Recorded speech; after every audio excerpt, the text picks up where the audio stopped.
Hi guys, we're back for chapter 12, More Mouths to Feed. And if you remember in our last chapter, Mr. Popper turned his living room into a playland for the penguins and put water all over the floor so it would freeze and snowdrifts everywhere, and the penguins and the children were having such a great time. So the next day, Mr. Popper called an engineer and had a large freezing plant installed in the cellar and took Captain Cook and Greta down there to live. Then he had the furnace taken out and moved upstairs into the living room. It looked very odd there, but as Mrs. Popper said, it was a relief at least not to have to wear their overcoats all the time. Mr. Popper was quite worried when he found that all the changes were going to be very expensive. The refrigerating engineer was worried too when he found that Mr. Popper had practically no money. However, Mr. Popper promised to pay as soon as he could, and the man let him have everything on credit. It was a good thing that Mr. Popper got the penguins moved when he did, because Mrs. Popper had been right about the eggs. The rookery had scarcely been moved to the basement when Greta laid the first egg. 3 days later, the second one appeared. Since Mr. Popper knew that penguins lay only 2 eggs a season, he was astonished when a little later the third egg was found under Greta. Whether the change in climate had changed the penguins' breeding habits, Mr. Popper never knew, but every third day a new one would appear until there were 10 in all. Now, penguin eggs are so large that the mother can sit on only 2 at a time, and this created quite a problem. Mr. Popper solved it, however, by distributing the extra eggs under hot water bottles and electric heating pads kept just at penguin body heat. The penguin chicks, when they began to hatch, were not so handsomely marked as there's mother and father. See, there's one of the penguin chicks. They were fuzzy, droll little creatures who grew at a tremendous rate.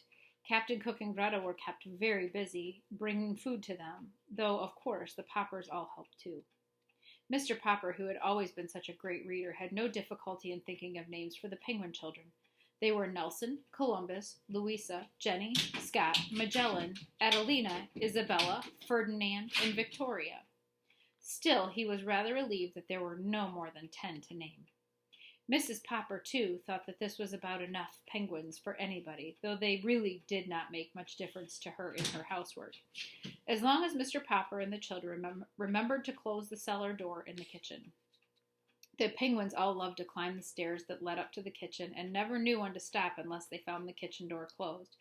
Then, of course, they would turn around and toboggan down the steps again. This made a rather curious noise sometimes when Mrs. Popper was working in the kitchen, but she got used to it, as she had got used to so many other strange things this winter.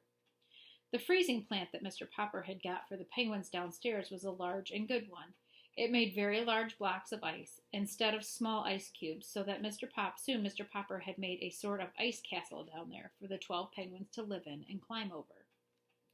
Mr. Popper also dug a large hole in the cellar floor and made a swimming and diving pool for the birds. From time to time, he would throw live fish into the pool for the penguins to dive for. They found this very refreshing because, to tell the truth, they had got a little tired of canned shrimps. The live fish were especially ordered and brought all the way from the coast in tank cars and glass boxes to 432 Proudfoot Avenue. Unfortunately, they were quite expensive. It was nice that there were so many penguins because the 2 of them, usually Nelson and Columbus, got into a fight and began to spar at each other and with their flippers. The 10 other penguins would all crowd around to watch the fight and make encouraging remarks. This made a very interesting little scene. Mr. Popper also flooded a part of the cellar floor for an ice rink, and here the penguins often drilled like a sort of small army in fantastic marching movements and parades around the ice. The penguin Louisa seemed especially fond of leading these marching drills.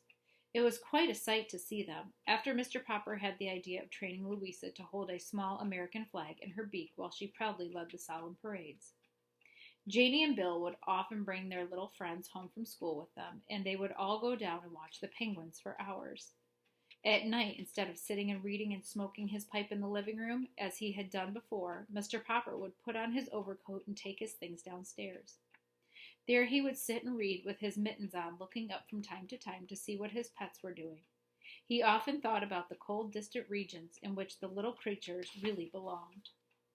Often, too, he thought about how different his life had been before the penguins had come to keep him occupied. It was January now, and already he dreaded to think of the time when spring would come and he would have to leave them all day and go back to painting houses. And there's one of the penguins. We'll see you next time.